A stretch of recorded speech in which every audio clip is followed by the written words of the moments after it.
नमस्ते। आप सभी का स्वागत है आज के इस कार्यक्रम में। और आज हमारे साथ जुड़ रहे हैं गौरव वल्लभ जी। आप जानते हैं गौरव वल्लभ जी को बहुत अच्छी तरह से। जयपुर डायलॉग्स में भी आपने कई बार आपसे परिचय कराया है हमने आपका। स्वागत है आपका गौरव जी।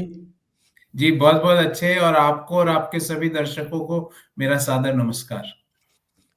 गौरव जी, अभी 2 दिन संविधान पर चर्चा हो रही है। चर्चा, तो वो संविधान की चर्चा क्यों कराई गई कांग्रेस द्वारा? तो कांग्रेस तो पूरी तरह से पार्लियामेंट को नहीं चलने देने में विश्वास रखती है जैसा दिखता है। अचानक संविधान पर चर्चा, और संविधान पे जो भी चर्चा मैं देख रहा हूँ, हम्म। चर्चा तो कुछ हो नहीं रही है। बातें तो वही है जैसे पॉलिटिकल स्पीच होती है। संविधान पे चर्चा तो खाली एक ही तरफ से हो रही है, जो संविधान की बात कर रहे हैं। ये इसके आ- पीछे क्या है? आप तो जानते हैं कांग्रेस को अच्छी तरह से, तो हमें कुछ समझाएं।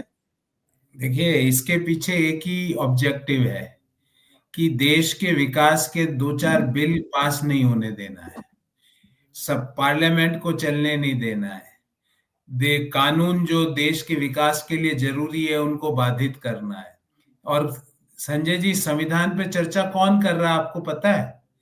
जिन्होंने जिन्होंने देश में आपातकाल लगाया वो संविधान पे चर्चा कर रहे हैं। सबसे पहले तो उनको, उनके पूरे परिवार को, उनके पूरी पार्टी को, देश को ये बताना चाहिए कि आपातकाल क्यों लगा और आपातकाल के लिए कौन दोषी है। और उस व्यक्ति का संसद में पूरे पूर्ण बहुमत से उस व्यक्ति के खिलाफ एक अविश्वास प्रस्ताव लाना चाहिए जिसने आज से 30-40 साल पहले देश में आपातकाल लगाया। तो संविधान की चर्चा वो लोग कर रहे हैं जिनका संविधान में विश्वास नहीं है। दूसरी बात संजय जी, आप क्या भूल गए कि देश में 6 साल में पार्लियामेंट के इलेक्शन कराए गए संविधान की बखियां निकाल के?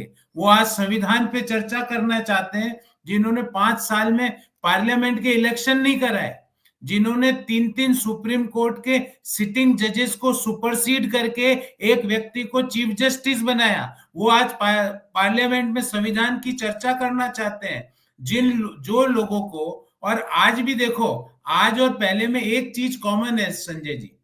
पहले भी कांग्रेस पार्टी और उनके नेता संविधान को जेब में रखते थे, आज भी कांग्रेस पार्टी के नेता संविधान को जेब में रखते हैं।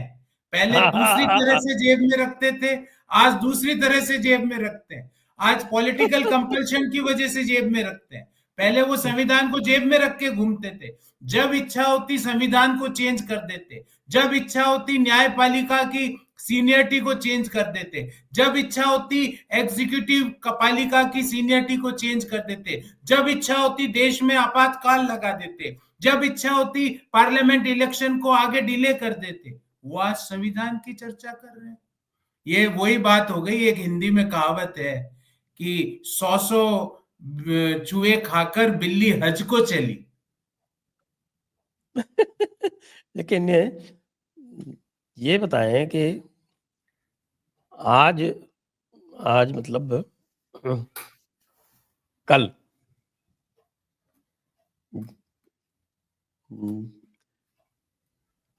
राहुल गांधी ने चर्चा की, और राहुल गांधी ने महाभारत की एक कथा का उदाहरण दिया, एकलव्य का।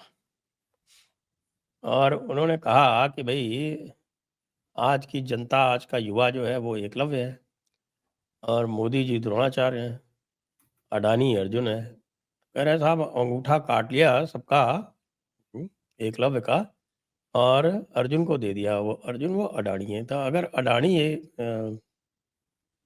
अर्जुन है और जनता एकलव्य है, तो ये जॉर्ज सोरोस क्या है फिर? जॉर्ज सोरोस तो उसके उस पूरी कहानी के रचनाकार है, जो स्क्रिप्ट देते हैं कि आज जाकर ये बोलना है। शकुनी है मुझे मतलब। अच्छा लगा मुझे अच्छा लगा कि जॉर्ज सोरस को भी आज महाभारत याद आ रही, क्योंकि ये वही बातें बोलते हैं जो जॉर्ज सोरेस के ऑफिस से लिख के आता है। और जॉर्ज सोरेस ये क्यों कर रहा है संजय जी, ये समझना पड़ेगा और आपके दर्शकों को भी समझना पड़ेगा। पूरे एशिया को आप समझिए संजय जी। कोरिया में क्या हुआ अभी, साउथ कोरिया में 2 वीक पहले एक मार्शल लॉ की एक एक अप्रूवल हुआ, फिर कोर्ट ने उसको हटाया। नॉर्थ कोरिया साउथ कोरिया के बीच में टेंशन बना हुआ है। चीन में एक एक तरह से जो वेस्टर्न वर्ल्ड है उसका चीन की इकोनॉमी, चीन की पॉलिसीज में विश्वास नहीं है। हमारे आसपास के देश, भले ही वो बांग्लादेश हो, भले ही वो पाकिस्तान हो, वो सब चरमपंथी कट्टरपंथी के हवाले हो चुके हैं। श्रीलंका और आसपास के जो दूसरे मुल्क हैं, वहां की इकोनॉमी इतनी खराब हो चुकी है कि उनकी अर्थव्यवस्था पे किसी को विश्वास नहीं है। तो पूरे एशिया में संजय जी आज सिर्फ एक ही राइजिंग स्टार है, और मैं गर्व से कहता हूं वो मेरा और आपका देश है, जो पूरी एशिया में राइज कर रहा है। वो एशिया छोड़ दीजिए, पूरी दुनिया में एक ऐसी इकोनॉमी बताइए संजय जी जो हाई ग्रोथ और लो इन्फ्लेशन पर खड़ी है। पूरी दुनिया में कोई इकोनॉमी नहीं है जिसकी प्रोजेक्शंस वर्ल्ड बैंक और आईएमएफ ये कर रहा है कि अगले 3-4 साल वो 7 से 8% के बीच ग्रो करेगी। तो बड़ा निवेश बाहर के देशों से भारत में आ रहा है। जॉर्ज सोरोस एंड कंपनी को ये बर्दाश्त नहीं है। उनको ये बर्दाश्त नहीं है कि भारत की विकास की गति तेज हो। तो वो क्या करेंगे, वो भारत में जो निवेश की सुगमता के लिए, व्यापार की सुगमता के लिए, इकोनॉमी की सुगमता के लिए, आम आदमी की सुगमता के लिए, मध्यम आय वर्गीय परिवारों की सुगमता के लिए जो जो एक्ट, जो जो प्रावधान बनने, उसको बाधा पहुंचाओ। बाधा कैसे पहुंचाएंगे संजय जी? जब भी पार्लियामेंट चालू होगी, मैं आपको अगले पार्लियामेंट सेशन जो बजट सेशन होगा उसकी स्क्रिप्ट आज बता रहा हूं, और जब होए तो आप मेरा स्टेटमेंट जरूर कोट करना अपने उस अगले शो में। बजट सेशन के 4 दिन पहले एक एक कोई रिपोर्ट आएगी अमेरिका से, और उसमें यह कहा जाएगा कि भारत सरकार ये चीजें खराब कर रही, और फिर उस रिपोर्ट को राहुल गांधी, प्रियंका गांधी, सोनिया गांधी और भांजे भांजी तो अभी आए नहीं है, थोड़े दिन में वो भी आ जाएंगे, और जीजा जी, ये सब लोग उस रिपोर्ट का हवाला देकर भारत की विकास यात्रा को अवरुद्ध करने का प्रयास करेंगे। ये जॉर्ज सोरोस का षड्यंत्र है, जिसके मोहरे हमारे देश की प्रमुख विपक्षी दल बन चुकी है। आज ऐसा क्यों है कि जो जॉर्ज सोरोस स्क्रिप्ट देता है, एकलव्य बोलो वो भी जॉर्ज सोरोस ने बताया होगा। आज राहुल गांधी को जाके ये भाषण देना है, एक व्यक्ति को अर्जुन बताना है, एक व्यक्ति को द्रोणाचार्य बताना है, एक व्यक्ति को एकलव्य बताना है, ये सब जॉर्ज सोरोस का डिस्क्रिप्शन है। मेरा आपसे सवाल है, और आपके माध्यम से आपके हर श्रोता से, दर्शक से सवाल है, क्या 55 करोड़ नए खाते बैंक में खुलवाना, क्या वो एकलव्य थे? क्या 4 करोड़ परिवारों को मुफ्त में घर देना, क्या यह एकलव्य थे? मुझे तो लग रहा है यही अर्जुन थे, यही अर्जुन थे प्रधानमंत्री जी के लिए। क्या क्या देश की पर कैपिटा इनकम $2,500 करना, क्या ये एकलव्यता है? मुझे लगता है यही अर्जुनता है। क्या मध्यम आय वर्गीय परिवारों के को ताकत देने के लिए देश की अर्थव्यवस्था को लगातार 7% से ग्रो करना, क्या ये एकलव्यता है? ये अर्जुनता है। पर इस बहाने एक काम अच्छा हुआ संजय जी, कि प्रधानमंत्री जी को राहुल गांधी जी ने द्रोणाचार्य बताया। इसका मतलब शिक्षा और ज्ञान प्रधानमंत्री जी के पास ही है, ये उन्होंने भी मान उनके पास नहीं है। और उस पूरी स्टोरी में उन्होंने अपना कोई उदाहरण नहीं दिया, वो कहीं भी फिट नहीं हो रहे। नहीं, क्यों? वो दुर्योधन के रूप में तो हो ही सकते हैं ना। है? देखिए, जॉर्ज सोरोस जो है वो मामा शकुनी है, वो स्क्रिप्ट देता है दुर्योधन को, और दुर्योधन जो है ये बात करता है। तो फिर आप महाभारत में वेदव्यास जी ने बरसों पूर्ण पहले लिख दिया था कि जीत किसकी होगी और हार किसकी होगी। जीत उसी की होगी जिसके साथ वासुदेव होंगे, और वासुदेव किसके साथ है, आशीर्वाद किसके साथ है? द्रोणाचार्य का मन से आशीर्वाद किसके साथ है, जीत उन्हीं की होगी। जिन लोगों को भारत की अर्थव्यवस्था में विश्वास नहीं है, जिन लोगों को भारत की विकास यात्रा में विश्वास नहीं है, जिन लोगों को भारत के संविधान में विश्वास नहीं, मैं आपसे पूछता हूं संजय जी, एक व्यक्ति लाल रंग की एक छोटी सी किताब लेके ऐसे खड़े हो जाते हैं, आपने भी देखा होगा उनको। अरे उसके अंदर लिखा हुआ कई बार है, तो वो किताब खाली होती है। खाली होती है, खाली होती है, इस उनके आर्ग्यूमेंट भी खाली है। उस किताब में लिखा हुआ है कि भारत में एक स्वतंत्र और निष्पक्ष न्यायपालिका है, पर वो सुप्रीम कोर्ट के जजों को गालियां देते हैं, सुप्रीम कोर्ट के रिटायरिंग चीफ जस्टिस को गाली देते हैं, इनकमिंग चीफ जस्टिस को गाली देते हैं, उससे पहले के चीफ जस्टिस को गाली देते हैं, वर्तमान जस्टिसेस को गाली देते हैं, न्यायपालिका को, न्याय प्रणाली को गाली देते हैं। उसके अंदर लिखा हुआ है कि भारत में निर्वाचन आयोग एक स्वतंत्र संस्था है, वो निर्वाचन आयोग को गाली देते हैं, ईवीएम को गाली देते हैं। उस किताब में लिखा हुआ है कि भारत में जो फाइनेंशियल इश्यूज के लिए supervision reserve bank of India करेगा, वो सिर्फ रिजर्व बैंक ऑफ इंडिया को गाली देते हैं। उस किताब में कहां लिखा हुआ है कि सुप्रीम कोर्ट को गाली देना? उस किताब में कहां लिखा हुआ है कि भारत की ऑटोनोमस इंस्टीट्यूट्स को रोज गाली देना? उस किताब में कहां लिखा है कि जजेस को गाली देना? हाँ, उस किताब फ्री में स्पीच ये है ना, भी फ्री नहीं, स्पीच। उस किताब में ये भी नहीं लिखा हुआ है कि जॉर्ज सोरोस से मिलना है छुप छुप के। उस किताब में यह भी नहीं लिखा हुआ है कि कम्युनिस्ट पार्टी ऑफ इंडिया से छुप छुप कर चंदा लेना, वो सब काम कर रहे हैं। तो वो तो आर्टिकल संविधान 19 से नहीं दिया हुआ है ना उनको, फ्री स्पीच है, फ्री मूवमेंट है, फ्रीडम ऑफ एसोसिएशन है, तो उसका लाभ उठा रहे।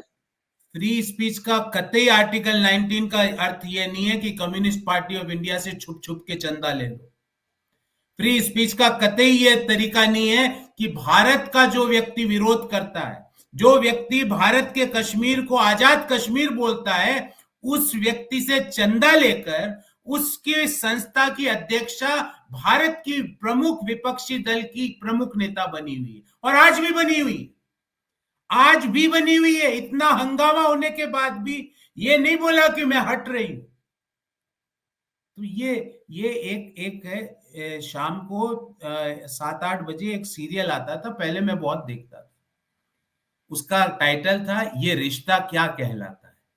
हाँ, ये तो रिश्ता क्या आज कहलाता है। संजय जी पूरा देश ये बोल रहा है कि राहुल गांधी जी, आपका और सोरस का रिश्ता क्या कहलाता है? मामा भांजे वाला है, चाचा भतीजे वाला है, काका वाला है, क्या है? आप आपका सोरस है कौन? ये देश पूछना चाहता है, ये देश जानना चाहता है। आप ऐसी क्या बाध्यता है कि आप अमेरिका जाते हो और छुप छुप कर सोरस से और उसकी टीम के लोगों से मिलते हो? ऐसी क्या बाध्यता है कि जो व्यक्ति भारत के विरोध में खड़ा है, आपको उससे मिलना पड़ रहा है?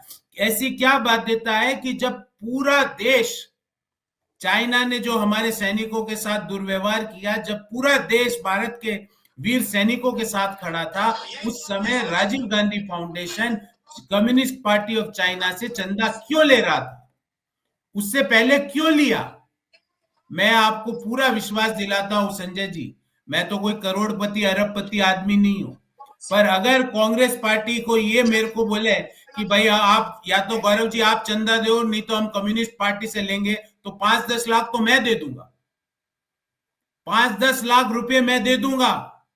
कम्युनिस्ट पार्टी ऑफ इंडिया के सामने जाके मत झुको, भारत के लोकतंत्र को समाप्त मत करो, भारत की स्वायत्ता को खराब मत करो। आज आप सिर्फ एक एमपी या एक प्रमुख विपक्षी दल के नेता नहीं हो, आप भारत के लीडर ऑफ अपोजिशन हो, जो कि उस संविधान की किताब में लिखा हुआ है वो पद। उस संविधान की किताब की व्यवस्थाओं की अनुपालना करो, उस संविधान की किताब में जो पद आपको मिला है उसकी गरिमा को बनाकर रखो। बार बार ये संविधान, अरे संविधान पे चर्चा करने से वालों से मेरा एक ही सवाल है, जिन आपके पुरखों ने संविधान की धज्जियां उड़ाई, सबसे पहले संसद में आकर सपरिवार, मम्मी भाइया बहना सपरिवार लाइन से खड़े होके उन लोगों से और भारत के उस महान जनता से माफी मांगो जिनके ऊपर आपने इमरजेंसी थोपी थी। आज तक आपने संसद में उस पर चर्चा नहीं करी। मैं तो आग्रह करूंगा प्रधानमंत्री जी से कि संसद में इमरजेंसी पर चर्चा होनी चाहिए, ताकि पता लगे कि देश का मिजाज क्या है, देश का मूड क्या है। अविश्वास प्रस्ताव आपने देखा, कभी अविश्वास प्रस्ताव ले आएंगे भारत के उपराष्ट्रपति के खिलाफ। क्यों? पता है आपको क्यों लाए? आपको पता है इस चीज का कि वो क्यों लाए? क्योंकि भारत का क्यों? उपराष्ट्रपति एक किसान परिवार से आता है और वो सीधा खड़ा होता है। वो परिवार के सामने जाके ऐसे नहीं करता, वो सीधा खड़ा होता है। वो एक एक हमारी मिट्टी का जन्मा हुआ है। संजय जी, जिस मिट्टी में आपने पूरा जीवन बिताया है, जिस मिट्टी में मेरा जन्म हुआ है, उस मिट्टी में जन्मा हुए व्यक्ति के खिलाफ वो लेके आए, क्योंकि वो व्यक्ति आपके सामने शीश झुका के नहीं खड़ा होता। वो व्यक्ति आपको एक प्रिविलेज्ड आदमी नहीं मानता है। वो आपको एक संसद की पार्लियामेंट्रियन की तरह आपके साथ बिहेव करता है। आपको कोई स्पेशल प्रिविलेज नहीं होती है। जैसे आपको याद है पहले हवाई अड्डे पे होता था ना कि इन लोगों की चेकिंग नहीं होती है। भारत के राष्ट्रपति, भारत के उपराष्ट्रपति 17वें नंबर पे कौन था, याद है आपको संजय जी? कौन था? रॉबर्ट वाड्रा। उनका नाम लिखा हुआ था कि इनकी चेकिंग नहीं होगी। बिल्कुल बिल्कुल, वो पूरी जो लिस्ट आती थी वो, उसमें हवाई अड्डों पे नाम लिखा हुआ था कि भारत के राष्ट्रपति की चेकिंग नहीं होगी, भारत के गवर्नर की चेकिंग नहीं होगी, भारत के उपराष्ट्रपति की चेकिंग नहीं होगी। उसमें मुझे याद है 17वें नंबर पे ये लिखा हुआ था कि रॉबर्ट वाड्रा की चेकिंग नहीं होगी। वो लोग आज संविधान की बात कर रहे हैं, किस हैसियत से नहीं होगी भारत में उनकी चेकिंग? वो लोग आज संविधान की बात कर रहे हैं। जिन लोगों ने भारत पर इमरजेंसी थोपी, आपातकाल थोपा, वो संविधान की बात कर रहे हैं। चर्चा करिए, हम तैयार हैं आपसे चर्चा करने के लिए, सड़क से लेकर संसद तक, पर पहले अपने पापों का प्रायश्चित कीजिए, फिर हम बताते हैं देखिए कि वो संविधान तपस्या क्या। करते हैं। आज राहुल गांधी ने जब चर्चा की तो उसमें उन्होंने तपस्या का भी अर्थ बता दिया। और बताया तपस्या का अर्थ होता है शरीर में गर्मी पैदा करना। अब ये मैं इसके बारे में मैं कुछ भी नहीं बोलना चाहूंगा। मेरे को तो मेरे पुरखों ने ये सिखाया नहीं कि शरीर में गर्मी पैदा करना तपस्या होता है। बैंकॉक में तपस्या ऐसी होती हो तो मुझे नहीं पता, पर हिंदुस्तान में तो नहीं होती। इंडिया में इस तरह की कहीं तपस्या नहीं होती जहां पे कहा जाता है कि शरीर में गर्मी पैदा करो, गर्मी। मैं आपने सुना संजय जी? मैंने तो पहली बार सुना। तपस्या का मतलब होता है, तो किसी ने इस पर मैं कमेंट भी किया है कि इसका मतलब ये हुआ कि अगर आप तेज बुखार में बेड में पड़े हो तब आप बीमार नहीं होते बल्कि घनघोर तपस्या कर रहे होते। किसी ने और कमेंट किया इसके ऊपर।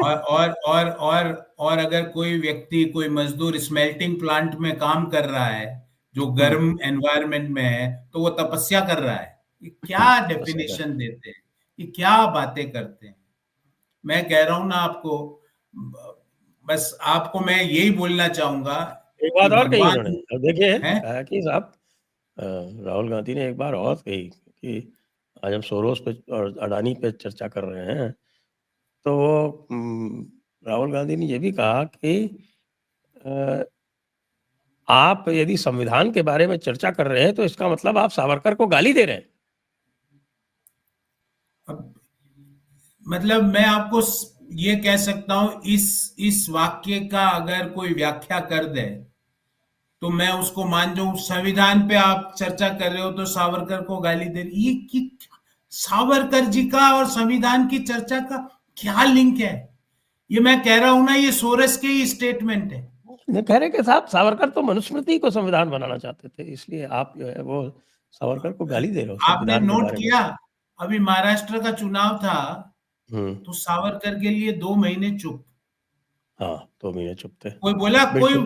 कोई बोले सावरकर जी के लिए एक शब्द भी? 2 महीने चुप। अभी वापिस महाराष्ट्र का निकाय चुनाव आने वाला है, बीएमसी का, 2 महीने चुप। ये इनको कहते हैं, ये मौसमी लोग हैं। इनके लिए संजय जी, हाथरस में कोई वारदात हो तो जाएंगे, कलकत्ता में पूरा देश शर्मसार हुआ जो देश की बेटी के साथ हुआ। क्यों? राहुल गांधी को क्या कलकत्ता का एड्रेस नहीं पता या कलकत्ता फ्लाइट जाती है ये नहीं पता? क्यों नहीं जाते हो कलकत्ता? क्योंकि वहां गए नहीं। और ममता बनर्जी कहेगी हटाओ इनको इंडिया ब्लॉक से, मैं हूं। वो तो ऑलरेडी कह रही है। वो मैं कहूं जिस दिन वो चले गए उस दिन वो ऐलान कर देगी कि अब मैं ही हूं, कलकत्ता ही इंडी ब्लॉक का मुख्यालय। हेडक्वार्टर है। हाँ, तो ये सेलेक्टिव पॉलिटिक्स करते हैं। कहीं जाके जहां जरूरत पड़ती है वहां पे जाके कौल ब्राह्मण बन जाते जनेऊधारी, कभी जाके ब्राह्मणों को गाली देना चालू कर देते हैं, कभी जाके अपने आप को ओबीसी सिद्ध करना चालू कर देते हैं, कभी जाके अपने आप को महात्मा गांधी से जोड़ लेते हैं, कभी जाकर अपने आप को पंडित नेहरू के पंडित से जोड़ लेते हैं, कभी जाके अपने आप को फारसी बोल लेते हैं कि मैं तो पारसी हूं क्योंकि मेरे दादाजी पारसी थे, कभी अपने आप को मुस्लिम समाज से जोड़ लेते हैं। मैं उनसे आग्रह करूंगा पहले डिसाइड कर लें वो है क्या। अभी 3-4 साल बच रहे जनरल इलेक्शन में, 2029 का चुनाव में अभी 3-4 साल बच रहे हैं। पहले ये पता कर लें तपस्या में गर्मी लगती है, ठंडी लगती है, बारिश आती है, आपका धर्म क्या है, आपको किन मुद्दों पर बात करनी है। कभी बोलते हैं कि प्रधानमंत्री मोदी जी द्रोणाचार्य है, कभी प्रधानमंत्री जी के लिए अपशब्द बोलते हैं।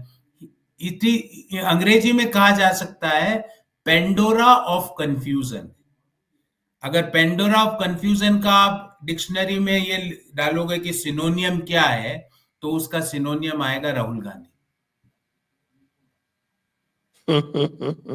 अच्छा, एक प्रियंका गांधी ने भी अपना भाषण दिया, वो तो सुना होगा आपने। मेरे को सुनने की जरूरत नहीं है, पर मुझे पता है क्या दे सकते हैं, क्योंकि स्क्रिप्ट जहां से आ रही है उसका माइंडसेट मुझे पता है। स्क्रिप्ट सोरोस ही लिख रहा है। तो उन्होंने तो अपनी ही सरकार को कटघरे में खड़ा कर दिया, क्या कि हिमाचल उन्होंने प्रदेश में एक ही आदमी की हिमाचल चलती। सरकार को भूल गए ना, 3 राज्यों में है ना अभी तक, तो भूल गए। जब एक राज्य में ही रहेगी और वो होने वाला है तो याद रहेगा। 3 राज्य अच्छा, याद करना इधर भी तो, संजय जी, याद करना मुश्किल होता है। कर्नाटक, तेलंगाना, हिमाचल, 3 राज्यों में अभी, जब उनको लगा 3 में नहीं है, भूल गए होंगे। और कर्नाटका में इधर बात चल रही है कि साहब की संविधान के मूल्य और संविधान से प्रदत्त जो सुरक्षा है, और आरोप लगा रहे हैं मोदी जी के ऊपर, भाजपा के ऊपर कि साहब आपने भय का वातावरण बना रखा है, और उधर जो है अल्लू अर्जुन को अरेस्ट कर लेते हैं, अल्लू और अर्जुन को उसके अरेस्ट, हाईकोर्ट से जमानत होने के बाद भी उसको रिहा नहीं करते हैं, अगले दिन मैंने रिहा कहा करते ना, हैं। उनका अभी कर्नाटक सरकार तो बहुत ज्यादा बिजी है, उनके पास तो टाइम ही नहीं है। क्योंकि मुड्डा में जो कमाया वो कुछ जमीनें वापस निकल गई, तो सिद्धारमैया जी और उनकी पूरे जो मंत्रिमंडल है एक्सट्रीमली कंफ्यूज्ड है, अभी बहुत ज्यादा बिजी है। नया ढूंढना है जगह जहां पे जाके स्कैंडल कर सके, करप्शन कर सके, तो वो तो उसमें बिजी है। आपको तेलंगाना की सरकार दूसरी तरह से बिजी है। वो अपने गॉगल्स लगा के घूम रहे हैं तेलंगाना के मुख्यमंत्री। पिछले 2 महीने से जो नवनियुक्त टीचर्स को अपॉइंट किया उनको अभी तक सैलरी नहीं दी। हिमाचल की सरकार तो अभी नया प्रपोजल बना रही है। इस बार, पिछली बार टॉयलेट पे टैक्स लगाने की बात करी, इस बार कुछ भगोले पे टैक्स लगाएंगे, फिर बोलेंगे कि हम गैस के चूल्हे पर टैक्स लगा देंगे। उनके आइडियाज हैं ये सब। टेबल पे, कुर्सी पे टैक्स लगा देंगे, इस कुर्सी पे 50 रुपए का टैक्स, स्टूल पर 10 रुपए का टैक्स, यही प्रपोजल करेंगे। क्योंकि हो क्या रहा है, क्योंकि आपको जो गाइडिंग फोर्स है वो ऐसे बोलता है आप मेरी सरकार बनाओ, मैं खटाखट खटाखट खटाखट दे दूंगा। अब वो गाइडिंग फोर्स को पता ही नहीं कि भैया पैसे ऐसे देने से पहले बजटरी एलोकेशन करना पड़ता है, स्टेट का बजट क्या है वो देखना पड़ता है कि उस बजट में ये स्कीम को लागू कर सकते हैं या नहीं, वो देखना पड़ता है। नतीजा क्या होता है कि हिमाचल में आज सरकारी कर्मचारियों को सैलरी लेट मिल रही है, पेंशनर्स को पिछले 2 महीने से पेंशन नहीं मिली।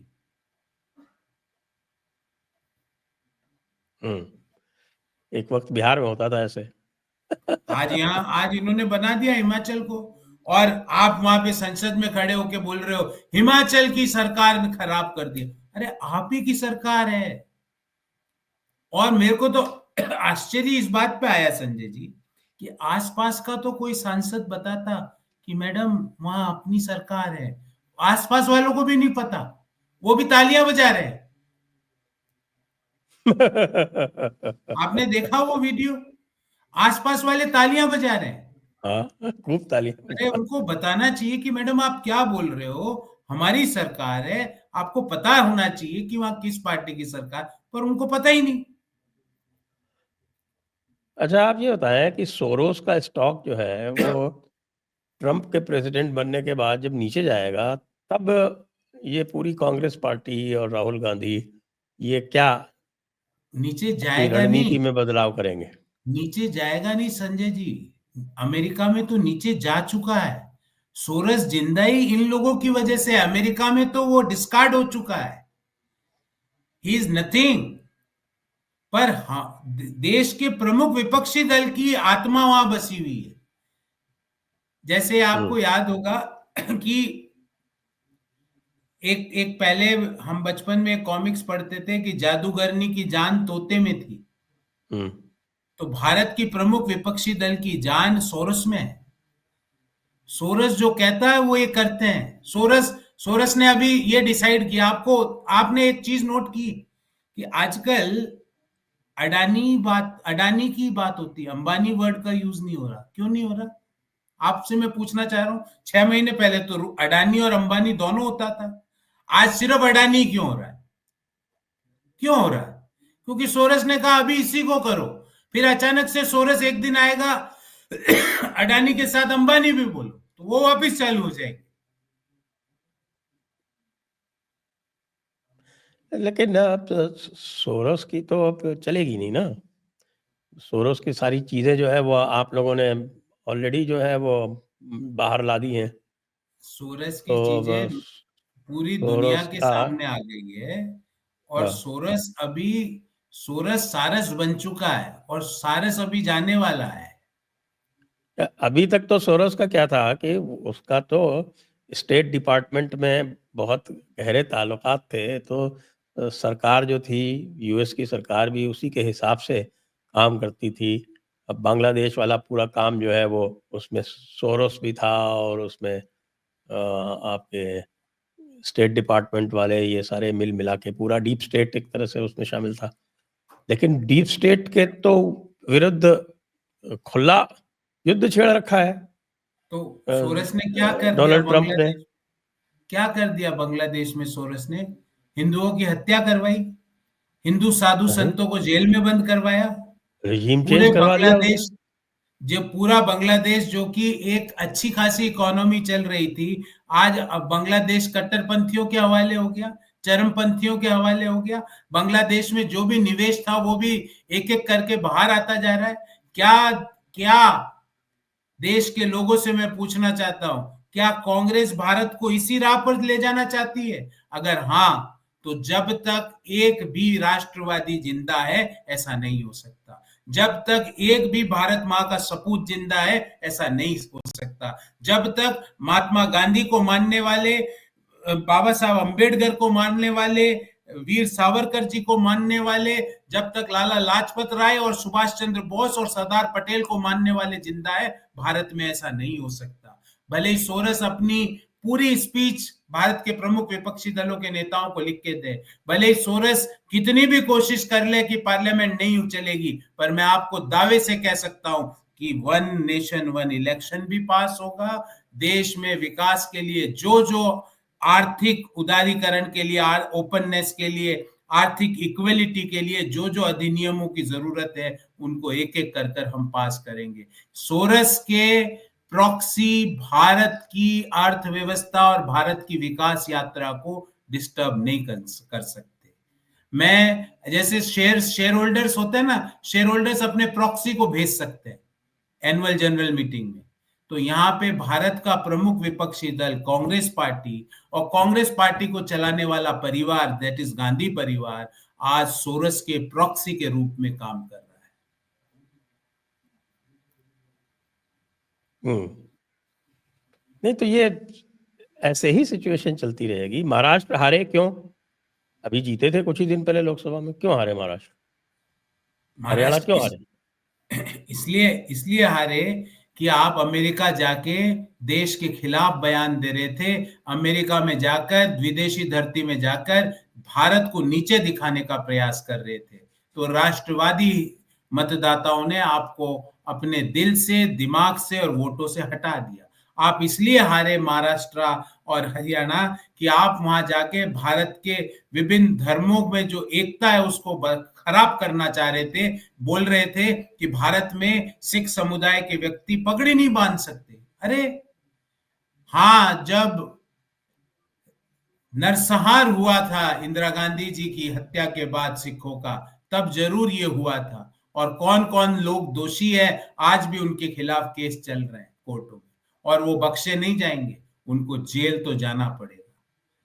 पर आज हर धर्म का व्यक्ति धार्मिक रूप से अपनी स्वतंत्रता के चरम पर है। हम भारत को एक विकसित राष्ट्र की ओर ले जाने का जो हमारा संकल्प है उस पे काम कर रहे हैं। अगले 1-2 साल में भारत को दुनिया की तीसरी नंबर की अर्थव्यवस्था बनाने के लिए प्रतिबद्ध है, कटिबद्ध है, और वो बनाएंगे। भले जॉर्ज सोरस और उनके प्रॉक्सी पूरा दम लगा ले तो भी हम बनाएंगे। वैसे आप जो पहले बोलते थे कि साहब की पूरी जो कांग्रेस पार्टी है वो कुछ लोग चला रहे हैं, और जो 1990 में जो प्राइवेट सेक्रेटरी हुआ करते थे वो आज उसके कर्ता धर्ता है, वो चला रहे हैं या कि अमेरिका से चल रही है ये पार्टी? देखिए, अमेरिका से कई बार स्पेशल फैक्स आता है। जब वहां से कई बार वहां से स्पेशल फैक्स नहीं आता है तो ये पीए लोग चलाते हैं। एक तो मैंने आपको बताया जो कि उस समय के वित्त मंत्री का पीए था, वो आज मुख्य भूमिका में। एक दूसरा जो व्यक्ति है वो दिल्ली के मुख्यमंत्री का पीए था, वो आज मुख्य भूमिका में। ये पीएस की कांग्रेस हो चुकी है। अब इन पीएस का एक ही ऑब्जेक्टिव है, इन पीएस का एक ही ऑब्जेक्टिव है कि इनका जो इनफ्लो है, और इनफ्लो किसका है, मैं किस और इशारा कर रहा हूं आप समझ रहे, इनका इनफ्लो नहीं रुकना चाहिए, इनका इनफ्लो को बाधित नहीं होना चाहिए। किस इनफ्लो की बात कर रहा हूं मैं? ज्ञान का इनफ्लो नहीं है, आप सोचो नॉलेज का इनफ्लो नहीं, भारत के विकास का इनफ्लो नहीं, भारत के विकास के खिलाफ का इनफ्लो ये लोग चलाते हैं। और इनको डायरेक्शन मिल जाता है कि भाई संसद मत चलने दो। अब आप ये बताओ, आपसे मैं पूछता हूं, आप ये पेन खरीदते हो, जीएसटी देते हो? ये जीएसटी से संसद के पार्लियामेंट के जो मेंबर्स हैं उनको तनख्वाह मिलती है, और वो मेंबर्स क्या करते हैं, बाहर जाके फैंसी ड्रेस खेलते हैं, मुखौटे लगा के, और वीडियो बन शूट करते हैं। अरे हमने क्या ये जीएसटी आपको फैंसी ड्रेस खेलने के लिए दिया था? हमने आपको आयकर अपने बच्चों का पेट काट कर, अपने प्रायोरिटीज को कट करके हम आपको टैक्स देते हैं, और आप हमारे टैक्स के पैसों से आपको घर मिलता है, बड़े बड़े बंगले मिलते हैं, बड़े बड़ी गाड़ियां मिलती है, और आप वहां जाके फैंसी ड्रेस खेलते हो, मुखौटे लगा के अभिनय करते हो, नाटक करते हो, वीडियो। मुझे तो लगता है, पहले मैं कहता था कि कांग्रेस पार्टी एक एनजीओ की तरह है। आज मैं अपने आप को रीडिजाइन करना चाहता हूं। कांग्रेस पार्टी एक कार्टून्स की फौज है, जहां पर जिस तरह से नए नए कार्टून कैरेक्टर्स आते हैं ना, कि कार्टून कैरेक्टर एक मुखौटा लगा के आया, फिर दूसरा कार्टून कैरेक्टर आया, फिर तीसरा कार्टून कैरेक्टर उनसे बात कर रहा है, उनसे पूछ रहा है। मैं आपको बोल रहा हूं, अगर ये सब करना है आपको, तो संसद जब चल रही है जब क्यों करते हो? हमारे पैसों पे आप ये सब क्यों करते हो? और ये मैं भाजपा के कार्यकर्ता की हैसियत से नहीं बोल रहा हूं, भारत के एक प्राउड नागरिक होने की हैसियत से पूछ रहा हूं कि जब मैंने ये पेन खरीदा तो मैंने जीएसटी दी, उस जीएसटी का उपयोग मास्क लगा के और वीडियो बनाने के लिए, मैं रील बनाने के लिए मैं उस पैसे का उपयोग आपको नहीं करने दूंगा। मैंने मेरे बच्चों की एजुकेशन का बजट काट के आपको पैसा दिया, मैंने अपने प्रायोरिटीज को काटकर आपको टैक्स का पैसा दिया, आपने उस पैसों से फैंसी ड्रेस का कंपटीशन चला रहे हो, फैंसी ड्रेस का काम कर रहे हो, मैं ये नहीं होने दूंगा। वैसे ये जीएसटी भी जो है, इसका जो संविधान संशोधन जो पास हुआ था संसद से, उसमें तो कांग्रेस पूरी तरह से शामिल थी, और यदि मैं गलत नहीं हूं तो उस समय संभवतः कांग्रेस के अध्यक्ष भी राहुल गांधी ही थे। हाँ, पर उस समय सोरेस ने कहा था, उसको सोरेस ने कुछ बोला नहीं था तो इन्होंने कर दिया। फिर सोरेस ने कहा कि जीएसटी से तो कलेक्शन ज्यादा होगा, कलेक्शन ज्यादा होने से भारत में कैपेक्स बढ़ेगा, कैपेक्स बढ़ने से भारत की ग्रोथ, जीडीपी ग्रोथ बढ़ेगी, इसको रोको। तो इसको रोको तो रोज ये बात हो जाती है कि जीएसटी रेट ये कट करो। जीएसटी गब्बर सिंह काउंसिल में, टैक्स करे, गब्बर सिंह टैक्स पे। आप संजय जी, जीएसटी काउंसिल में कांग्रेस के जो जिन जिन राज्यों को प्रियंका गांधी जी भूल गई थी, उन राज्यों के वित्त मंत्री जीएसटी काउंसिल में मेंबर है, और वो जीएसटी काउंसिल में एकदम ऐसे बैठ जाते, कुछ भी नहीं बोलते, और उसके आधा घंटे बाद उसको गब्बर सिंह टैक्स कांग्रेस के अध्यक्ष और कांग्रेस के बड़े नेता बोलते। तो मैं ये कह रहा हूं कि पहले सोच लो करना क्या है, फिर उसके बाद अपना काम करना। अभी मैं इस बात से जरूर हताश हूं और दुखी हूं और गुस्से में भी हूं कि मेरे टैक्स का पैसा Congress party fancy dress competition में प्रयोग कर रही है। मुझे इस बात से बेहद हताशा है, निराशा है और गुस्सा है। तो अब आगे के जो चुनाव होंगे, क्योंकि जो अभी 99 सीटें आ गई, 99 सीटें आने के बाद में तो राहुल गांधी जी ये कह रहे थे कि साहब कि उन्होंने मोदी के घमंड को चूर चूर कर दिया है, और अब महाराष्ट्र और हरियाणा के बाद ये क्या कहेंगे, और आगे जाके आपको क्या दिखता है? इसी रास्ते चलते रहे तो इसी रास्ते, 99 से आगे बढ़ेंगे या 44 से नीचे जाएंगे?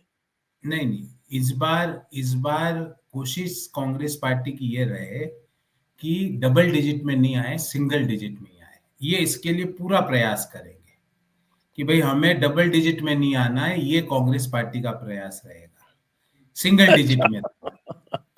क्योंकि क्योंकि आप ये बताओ, मैं धर्म की बात नहीं कर रहा, कोई भी हिंदुस्तान में जन्म लिया हुआ व्यक्ति, हिंदुस्तान की हवा में सांस ले रहा व्यक्ति, क्या भारत के विरोध को स्वीकार कर सकता है? कोई भी व्यक्ति, भले irrespective of his political affiliation, क्या वो ये स्वीकार कर सकता है कि अमेरिका में बैठा हुआ एक बिलियनियर, एक पूंजीपति भारत के खिलाफ षड्यंत्र रचता है और कांग्रेस पार्टी उस षड्यंत्र का एक एक एक मुखपत्र हो जाती है, एक प्रवक्ता के रूप में कांग्रेस पार्टी के नेता उस व्यक्ति के हो जाते हैं? तो क्या कोई भी हिंदुस्तानी राष्ट्रवादी, देशभक्त, भारत मां का सपूत, भारत मां की मिट्टी में जन्म लेने वाला व्यक्ति क्या इसे स्वीकार करेगा? बिल्कुल नहीं, बिल्कुल नहीं, बिल्कुल नहीं, कतई नहीं। इसी कारण से तो हुआ, महाराष्ट्र में कितनी सीटें आई कांग्रेस को संजय? 15। बहुत सीटें आई साहब, 16 सीटें आई। 15?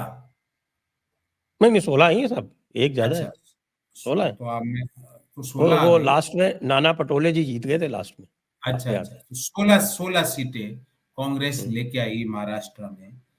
अगली बार महाराष्ट्र में सिंगल डिजिट में रहना है, क्योंकि अब तो अच्छा, उद्धव ठाकरे, ये देखिए कि वहां पे एक पार्लियामेंट्री कॉन्स्टिट्यूंसी में 6 सीटें हैं, और कांग्रेस ने 13 सीटें जीती थी पार्लियामेंट में, यानी लोकसभा में, और उसके 6 महीने बाद वो 16 सीटों पे चली गई। बिल्कुल। क्यों हुआ ऐसा? इसका आत्म अवलोकन करना चाहिए, इसकी बात को सोचना चाहिए, क्यों ऐसा हो रहा है कि आपके खुद के गठबंधन के साथ ही आज अरविंद केजरीवाल कांग्रेस को क्या समझ रहा है? जीरो मान के बात कर रहा है, कांग्रेस को फोर्स ही नहीं मानता है। आज हेमंत सोरेन, कांग्रेस के महासचिव ने कांग्रेस के 4 नेताओं के विभागों के डिस्ट्रीब्यूशन कर दिया। अब आप बताओ, मैं आपसे पूछता हूं, संविधान में मंत्री बनाने का अधिकार मुख्यमंत्री का है कि दिल्ली में बैठे हुए किसी व्यक्ति का है? कौन बना सकता है मंत्री? और खुल्लम खुल्ला कांग्रेस ने अपने 4 लोगों का नाम विथ पोर्टफोलियो झारखंड में घोषित कर दिया, मुख्यमंत्री को पता ही नहीं। ये लोग संविधान की बात कर रहे हैं। जो लोग संविधान की सुबह से शाम तक अवहेलना करते हैं, वो संविधान की बात कर रहे हैं। मुख्यमंत्री के विशेषाधिकार होता है कैबिनेट का चयन करना, और कांग्रेस पार्टी हेमंत सोरेन का विशेषाधिकार ले रही है। वो दिन दूर नहीं है जब हेमंत सोरेन कांग्रेस पार्टी को डंप कर देंगे। वो दिन आ चुका है जब ममता बनर्जी कांग्रेस पार्टी को बोल रही है कि तुम में दम नहीं है। वो दिन आज ममता बनर्जी, अखिलेश बाबू ने भी तो लात मार दी। मैं कह रहा हूं ममता बनर्जी ने गौतम अडानी के खिलाफ जो ये आंदोलन कर रहे थे उससे बाहर हो गई। क्यों हुई? क्योंकि आप कब तक देश के वेल्थ क्रिएटर्स को गाली देते रहोगे? अशोक गहलोत, रेवंत रेड्डी, सिद्धारमैया, सुखविंदर सिंह सुक्खू गौतम अडानी से मिले तो ठीक है, पर अगर भजन लाल शर्मा, भूपेंद्र पटेल, मोहन यादव मिले तो खराब है। ये कौन सी बात हो गई? ये कौन सा दृष्टिकोण हो गया? आपके कांग्रेस पार्टी के मुख्यमंत्री रेड कारपेट बिछाते हैं गौतम अडानी के लिए तो वो ठीक है, और अगर राजस्थान में गौतम अडानी निवेश करने की इच्छा जाहिर कर दे तो वो खराब है। ईवीएम का भी ऐसा ही, ईवीएम भी गजब की मशीन है कांग्रेस के अनुसार संजय जी। ईवीएम रांची में ठीक चलती, बंबई में खराब हो जाती। अरे साहब वो तो अब आप लोगों ने कोई रिमोट कंट्रोल कर रखा है, वो जो है वो इसलिए। अब आप ये बताओ, अगर रिमोट कंट्रोल होता तो भाई झारखंड में वो रिमोट क्यों नहीं यूज हुआ? अरे वो तो यही तो शातिराना अंदाज है कि भाई छोटा स्टेट दे दो और बड़ा पकड़ लो। ये मैं जिन लोगों की ऐसी भावना है भारत के संविधान के प्रति, उन लोगों के लिए सिर्फ मेरी एक ही दुआ है कि कृष्ण कन्हैया भगवान श्री कृष्ण इनको सद्बुद्धि दे और ये देश विरोधी ताकतों के प्रवक्ता ना बने।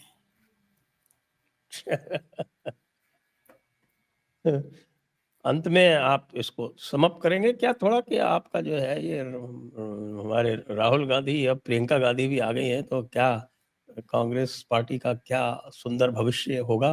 प्रियंका गांधी भी आ गई हैं। कुछ भविष्य नहीं है। जो पार्टी का ना तो उसके पास कैडर है, ना उसके पास पॉलिसी है, ना नेता है।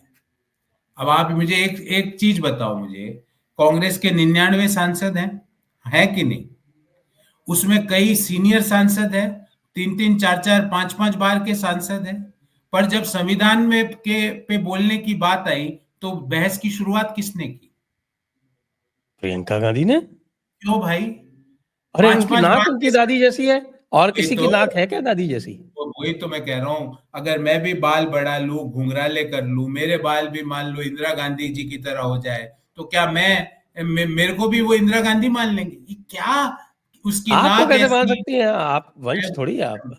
मैं वही तो कह रहा हूँ, किसी की नाक ऐसी हो जाए, किसी के बाल ऐसे हो जाए, उसके अनुसार देश नहीं चलेगा। देश चलेगा किसी का दिल कैसा है, किसी की नीयत कैसी है। देश चलेगा नीयत पर, बाल पर, आंख पर, नाक पर नहीं। देश पर चलेगा कि दिल में किसके सबसे ज्यादा देश के प्रति प्यार है, देश के प्रति समर्पण है। देश उस व्यक्ति के अनुसार चलेगा। देश किसी व्यक्ति की रंग के, त्वचा के कलर, बालों के कलर, बालों की स्टाइल, नाक की स्टाइल, होठों की स्टाइल, आंखों की स्टाइल से नहीं चलेगा। नियत की स्टाइल, नेतृत्व की स्टाइल, भारत माँ के प्रति समर्पण की स्टाइल से चलेगा। और मुझे लगता है इससे अच्छा समअप आज अपने प्रोग्राम का नहीं हो सकता कि देश एक परिवार के सरनेम से नहीं चल सकता। देश उस व्यक्ति के द्वारा चल सकता है जिसने अपना जीवन, जिसने अपना पूरा आगे का जीवन और पीछे का जीवन देश के लिए सोचा है, देश उस व्यक्ति के नेतृत्व में चलेगा। देश इसलिए उस व्यक्ति के नेतृत्व में नहीं चल सकता कि उसका सरनेम वो है। मैं संजय आप जी, लोगों ने तो उनको पूरे परिवार का नाम ही गंडोस रख दिया। अब ये गंडोस, अब इस पे थोड़ी हल्की बात हो जाएगी संजय जी, अपन अरे ये तो आप भी, ऑफिशियली आपके हाँ बस स्पोक्समैन जो ठीक है है, ऑफिशियल, उन्होंने कहा ठीक है। है, वो किसी क्यों थोड़ी रखा, कह रहे। वो जिस तरह की बातें वो लोग करते थे, जिस तरह के वो अब टीवी में उन्होंने फोटोज मोदानी में, कहा तो आपने उनको गंडोस कह दिया। अब ये पर मैं ये जरूर कहूंगा आपको, last last sentence of today show, जी कि भारत के प्रमुख विपक्षी दल के नेता से, भारत में सदन में विपक्ष के नेता से भारत के लोगों की बहुत आकांक्षाएं हैं। वो कार्टून कैरेक्टर नहीं रह सकता, वो फैंसी ड्रेस प्रतियोगिता में नहीं भाग ले सकता, वो विदेशी ताकत जो भारत के विरोध में है उसका प्रवक्ता नहीं बन सकता। बस इससे ज्यादा मुझे कुछ नहीं कहना। आइए आज की चर्चा को अब यहीं पर विराम देते हैं। सभी दर्शकों को बहुत बहुत धन्यवाद। जी, गौरव जी आपको भी बहुत बहुत धन्यवाद। जय हिंद, नमस्कार, जय भारत, वंदे मातरम। जय, वंदे मातरम।